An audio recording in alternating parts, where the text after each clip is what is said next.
তো hello' everyone, মই মুনীন্দ্ৰ আৰু আজি আমি ট্ৰেইনত এটা দীঘলীয়া জাৰ্ণি কৰিবলৈ গৈ আছোঁ। আৰু আমি গৈ আছোঁ উৰিষ্যাৰ পুৰী জগন্নাথ মন্দিৰলৈ।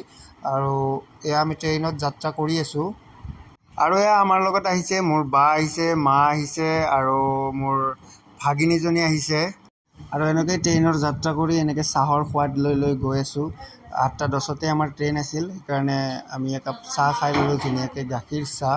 আৰু গাখীৰ চাহকাপ খুব ভাল লাগিছে। ট্ৰেইনত এনেকুৱা গাখীৰ চাহো যে পাম বুলি ভবা নাছিলোঁ আচলতে। খুব ধুনীয়া গাখীৰ চাহ বনাইছে। আৰু এয়া লাড়ু বনাই আনিছে আমাৰ ঘৰত। আৰু ট্ৰেইনত আমি যিহেতু 3 দিন যাত্ৰা কৰিম, সেইকাৰণে লাড়ু বনাই আনিছে আৰু চিৰা ভাজি আনিছে। আমি এনেকৈ চাহ খালোঁ। ৰাতিটো এনেকৈয়ে বাহিৰৰ দৃশ্যবোৰ চাই পাৰ কৰি এনেদৰে ট্ৰেইনত যাত্ৰা কৰি গৈ আছোঁ। ৰাতি তেনেকৈ গৈ গৈ শুই দিলোঁ। আৰু এয়া চাওকচোন, ৰাতিপুৱাৰ দৃশ্য কি ধুনীয়া।